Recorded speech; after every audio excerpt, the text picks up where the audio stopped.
Hey, welcome to Tabletop Skirmish Games. I'm Lee, and in this video, we'll be taking a look at the Crimson Court Warhammer Warband and seeing how we can use them in Warcry with Warcry fighter cards and abilities.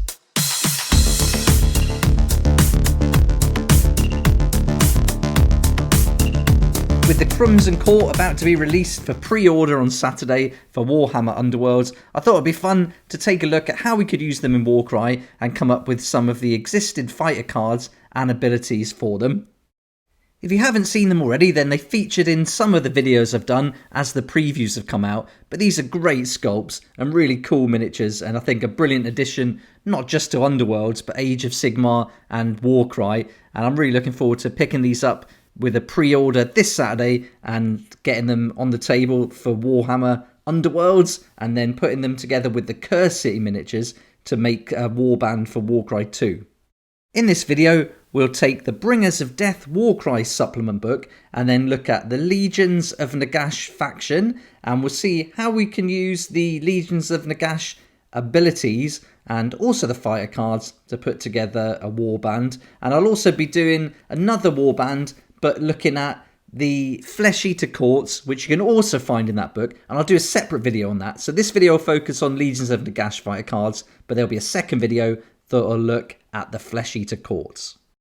So let's get started, and this is the first miniature, the female vampire, and I thought she would suit the Vampire Lord fighter card. So this would be the leader for the warband I put together, and my idea is to have a real strong, high value point fighters that really can dominate with just a small warband. So starting off with this Vampire Lord, she's going to come in at 235 points. She's going to have a movement of 4, toughness 4, and can take 25 wounds. And she's got the leader rune mark, and she's got the screaming skull rune mark, and she's also got the flight rune mark. So she can fly, and that really suits obviously a vampire of any kind. And then the weapon is a weapon range of 1, 4 attacks, strength 4, dealing 2 to 6 on a crit, and I thought this high value with high attacks really suits those double swords. So with the double blades coming in as she flies in, I think this really suits this model and this miniature. But now let's look at the abilities that come with her, and let's look at the leader abilities first. And so the only leader ability she'll get from the Legions of Nagash is the triple called Summon Undead. Pick a friendly fighter that has been taken down. Set up that friendly fighter once more on the battlefield, wholly within 3 inches of this fighter. The fighter set up on the battlefield no longer counts as being taken down. Remove a number of damage points allocated to that fighter equal to the value of this ability. This is a great ability for a triple, and it gives her the power to bring back a friendly fighter, and it can be any friendly fighter no matter the points value, and so this is a really strong ability, and being able to remove a number of damage points is awesome because it gets them back in the fight. So if they've say got a wound characteristic of 15 and they've been taken out, they'll come back, and then you can remove a number of damage points allocated equal to the value of the ability. So if the ability's 5, they can come back in the game with 5 wounds. And so once they lose those 5 wounds, they're taken out again. So for those weaker fighters, like skeletons, zombies, things like that, this can almost give them back up to close to their 8 full wound characteristic. But if you've got a strong fighter you want to bring back as well, because they've got some powerful abilities, then this is going to come in really useful. But she also can use some of the fighter abilities, and the first one is a double called Shambling Horde. And a fighter can use this ability only if they are within 6 inches of a visible friendly fighter with the leader rune mark. This fighter can make a bonus move action a number of inches equal to half the value of this ability, rounding up. So this wouldn't be very useful if you're the leader, but because there's going to be another fighter with the leader rune mark, and the leader rune mark will apply 2 abilities, then this one will be able to make use of this double as well, so it can get some extra movement here. So this is really useful. But another Legions of Nagash fighter ability that this fighter would get is the triple Thirst for Blood. And with this one, a fighter can use this ability only if an enemy fighter has been taken down by an attack action made by them this activation. You can remove a number of damage points equal to the value of this ability from this fighter.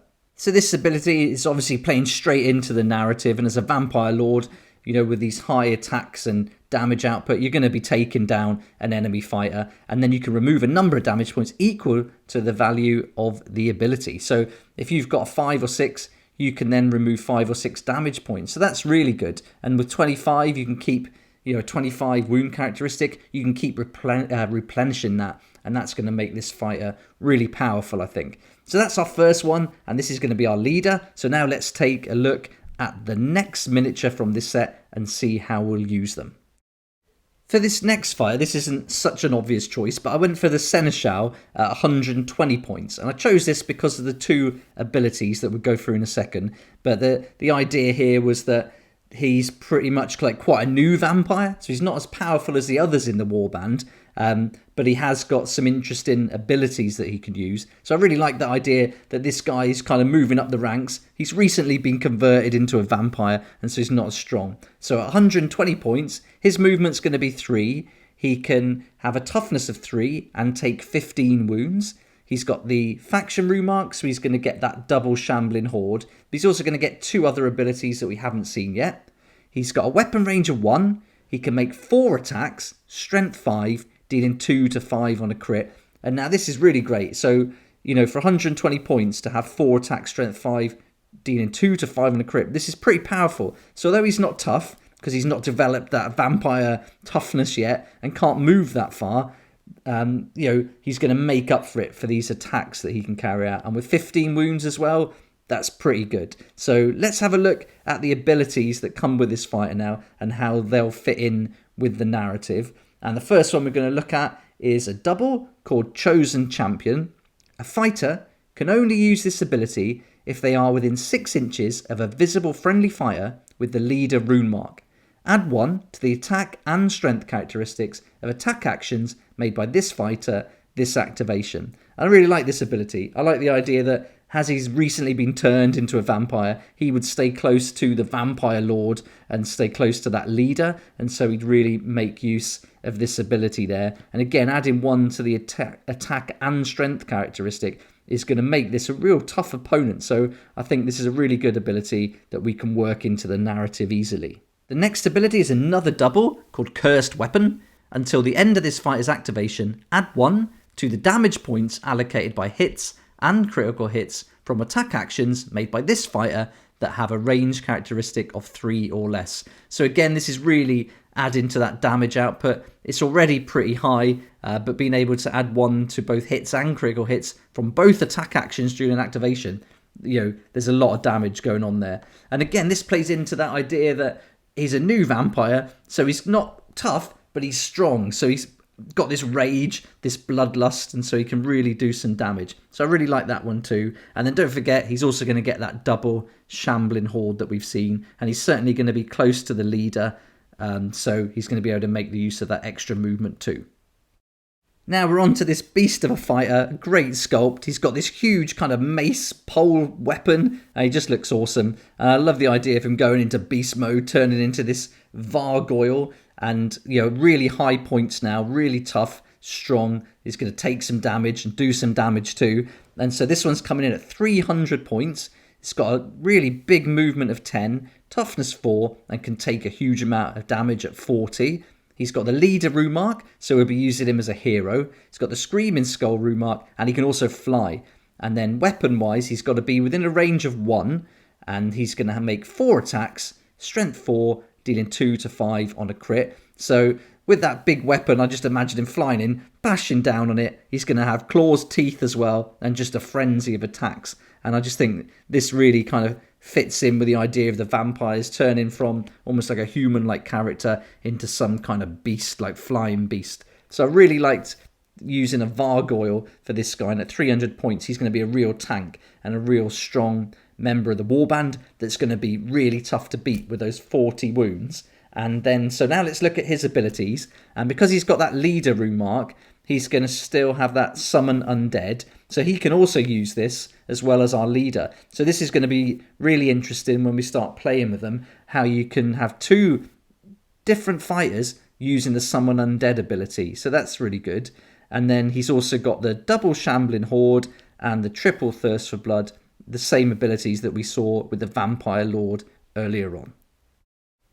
Now we're on to the fourth and final miniature that comes in the Crimson Court Underworld set, and I think this guy's got to be a Vargeist. And at 235 points, we're getting another beast of a model and fighter. So again, playing into that idea that he's going into this kind of wings are spreading out, he's turning into this kind of vampire monster and going in for the kill. So at 235 points, he's got that big movement of 10, toughness 4, can take 30 wounds. He's got a rune mark we haven't seen yet, the faction rune mark and the fly rune mark.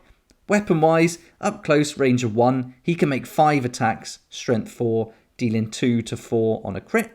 So with this one, 5 attacks is brilliant, the strength is okay, 2 to 4 isn't a huge amount of damage output for a miniature at 235 points, but having that flight ability, range of 10 and being able to take 30 wounds is awesome, and he's going to have this ability that we haven't seen yet. So I think for 235 points, I think this is really good. He certainly fits with the narrative and adds to the warband, making it really tough overall. But let's take a look at his abilities, and as a fighter, he's going to get that double shambling horde like all the others, but he's also going to get this new one, which is a triple called Blood Maddened Feeding Frenzy. A fighter can use this ability only if an enemy fighter has been taken down by an attack action made by them this activation. This fighter makes a bonus move action or a bonus attack action. So the idea here, he's going to take a fighter down, and he's definitely going to do that at some point. He's a really strong fighter, and so he then gets that feeding frenzy, that bloodlust, and he can make another bonus move or bonus attack action. So pretty nice ability there for a triple, and I think this really fits the narrative too.